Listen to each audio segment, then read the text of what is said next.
Real-time strategy games have evolved a lot in the decades since games like Warcraft, Starcraft, and Age of Empires made their debut. One of the biggest evolutions that happened was when mobile gaming gained popularity, with games like Clash of Clans and Clash Royale earning billions in revenue over the past decade or so. A new kind of RTS formed called Tower Rush or Tower Defense, and the game we're talking about this week has so much to like about it that you need to check it out. Stay tuned. Wagmi Defense has recently revamped their entire game and is entering global launch tomorrow, December the 12th, 2024. Even better, it's launched on Immutable, and they are one of the first games to seamlessly integrate blockchain elements into mobile gaming. Gotta talk about that. That's the game of the week. Crypto had a really red week this past week, with some alts losing nearly 100% of the gains they earned the week before. Bitcoin sank down to 94K before making an explosive move back up to 100K. Gotta talk about what's going on with crypto. It's been a slow week this week on the Openloot front. Worldshards has been added to the Openloot launcher, so hooray for them. That's good. We'll talk about that. And it's also been a slow week for Big Time as well. But they did put out a patch yesterday, and it hinted towards preparing for an upcoming special leaderboard. Will it be a PvP leaderboard? We want to know. I just want to take a quick segue and talk about our sponsor. It is me, because somebody has to. Along with all the other things that I do, I have resurrected my online store, blockchain.me. You can find all sorts of crypto themed art and memes on high quality items that are perfect for starting conversations at your day job, or maybe at that next event that you guys are going to be going to. Web3 apparel that starts conversations. Blockchain on Me is full of apparel designed to capture the current vibe of Web3. We have the cryptocurrencies collection. Here is the Bitcoin Nomad bag. Super awesome. I have one of these. I use it every time I go traveling somewhere. Bring it to all my events. Super awesome. I love all the cryptocurrency collection and how it turned out. Collaborated with an artist to make this all happen. Pepe collection. Everybody needs a little bit of a Pepe in their life. Got the Be Nice Man slogan there on some different types of shirts for men, women, and some bottles and cups. Got some stickers. We also have the GM Cult collection and just a few items right now. We might add some more back, but you know, you got GM Inception, GM inside of the GM. Everyone loves the GM coffee. If you're a daily Twitter poster like I am, part of the GM cult, then maybe you want to check this out. Of course, we have to have the HODL collection, nice and simple. So all these items have free shipping worldwide for purchase over $120. And if you guys are looking for a discount, I'll leave a 15% discount code in the comments down below. Wagmi Defense has been on my radar for a couple years now, but they are finally doing their public launch tomorrow. And why is this important? Why should this game be on your radar? Well, they have a highly addictive gameplay loop, and they've innovated on the classic strategy tower defense type games like Clash Royale, which has grossed over $3 billion in its lifetime. But Clash Royale doesn't have something that Wagmi has in spades, and it's their economy that is built for the players, not just the game dev company and their executives. How does this work? Well, for starters, holders of their Genesis NFT collection get a share of the revenue. I'll show you their Genesis NFT collection quick here. This is their Genesis NFT collection. Came out like a couple years ago. People who hold this NFT will get a share of the revenue from all of the in-game purchases and things like that. So that's really cool if you are one of these holders. Awesome. They're pretty expensive, like over $1,000, but the idea is that if Wagmi becomes like a multi-billion-dollar game, then being one of these Genesis holders would probably make your money back. Not financial advice, can't say for sure how that would work out, but anyways, so there's that. That's one way the economy is built towards players right off the hop. But it doesn't stop there. Since all of the cards you loot in the game are actually NFTs, they can be evolved into higher rarities of that same card, and you can sell them on the secondary market, right? So if I go to NFT collections, there's the Genesis collection, Founders Pack, but we want to look at Wagmi Marketplace. So marketplace.wagmigame.io, you can buy and sell cards here. There is a secondary market on Immutable. There's a few different ways you can get to it. It's just basically like the same as going to OpenSea, but for Immutable NFTs. So Token Trove is a good example of a place that you can go. Sell your cards, right? Basic cards might sell for a few cents, but then if you look, you can find closed beta, and then let me see if I can find my card. This guy, he's worth $3,000. $3,000. Makes me kind of want to sell mine because I have one of those. If I look at mine, here's mine. This one's listed for $9,000. Holy shit. I probably wouldn't sell for that, but that's funny.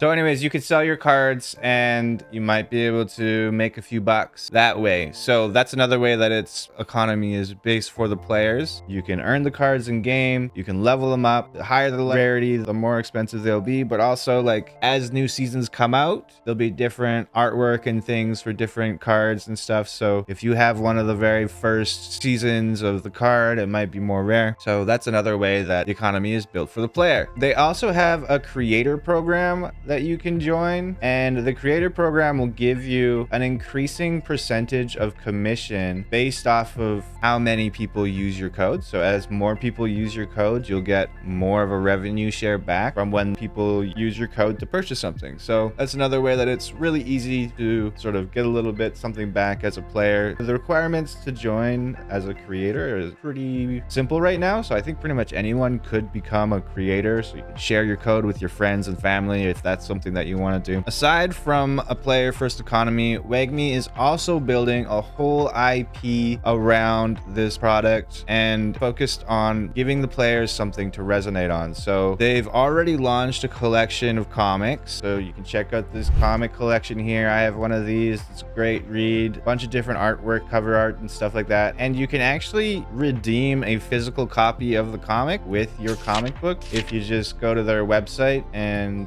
connect your wallet and kind of do it that way. You can redeem it for a physical copy. So definitely worth checking out there. They're only like $70 and you get the NFT as well as you can mint yourself a comic. So on top of being able to mint a physical version of the comic, it also gave you special comic cards that you can collect, right? So if you look at these are like the comic cards that you get from holding a comic. But even more exciting is that they are working on an anime, guys. And I am a huge anime nerd. They're working on an anime and you get a little bit of a taster of the anime when you download the game. So you have access to the closed beta right now. You can see the comic. Tomorrow when it launches, you'll get a teaser of the anime when you launch the game. This video has a little bit of a teaser. It shows it a little bit. We'll watch this. This guy kind of breaks down some of the new stuff that's going on with Wagmi. The features of version 4.0 of the Wagmi Defense closed beta. First up, you're welcomed by the epic Wagmi Defense anime intro. For those of you seeing the anime for the first time, Wagmi Games are creating an anime series which forms as part of the universe they're creating. Next, it's time to wake up soldiers and enter a mission brief with General Melkos,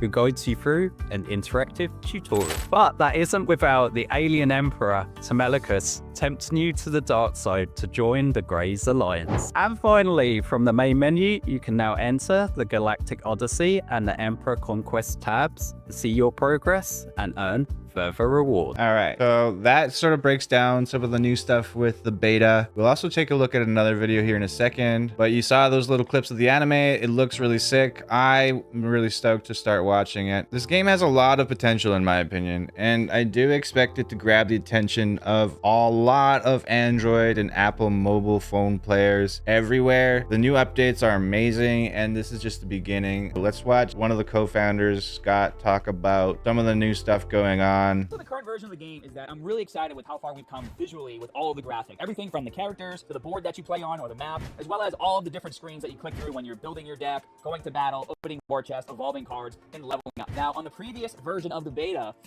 the cards were a bit more balanced. A lot of people right now are saying things like gameplay doesn't feel as intense as it was with the previous beta. Gameplay feels a little slow, and that's just because even though all the parameters for the character balancing are in the game, they haven't been activated yet. But you will start to see that come to life over the course of the next week or two. We also have the Galactic Odyssey and Emperor's Conquest reward tracks being added, so as you guys are playing and you're leveling up and you're getting medals and you're earning EXP points, you'll be unlocking more prizes along the way as well. The whole point of everything that we're doing is, remember, we gave the entire game a facelift. There's not one pixel or piece of code from the previous version of the game that is in this one, right? Everything is brand new. So the focus of this is to basically test the user's first time real-time experience and to make sure that all of the core pillars to this gameplay are at their very best so we can build and expand from there. So yeah, like that's the founder talking about the game launching tomorrow, guys. So I'm super pumped about this to go public. Congrats to the team. You guys killed it. You've been killing it for a couple years now. Super stoked for you guys. Make sure that you guys search it up on the app stores tomorrow and get playing. Start opening those loot chests and loot new cards. See you guys in there. I've got it downloaded right now on my phone, ready for it. Next, okay, we'll move on to crypto. Last week we were talking about how close we were to seeing a full altcoin cycle happen. We'd seen Bitcoin dominance fall significantly. We saw altcoin searches in Google going through the roof, rising like crazy. And we saw the market breadth indicator at less than 10% away from being at what some would say would be like the golden number to signify an altcoin cycle of 75%. But then we had a little bit of a dip across the crypto market that shook some people out of their positions and stuff like that. This article from Cryptopolitan talks a bit about it. Whales buy Bitcoin and XRP dip as bull cycle shows resilience. So it quotes an analyst, Ali Martinez, who says this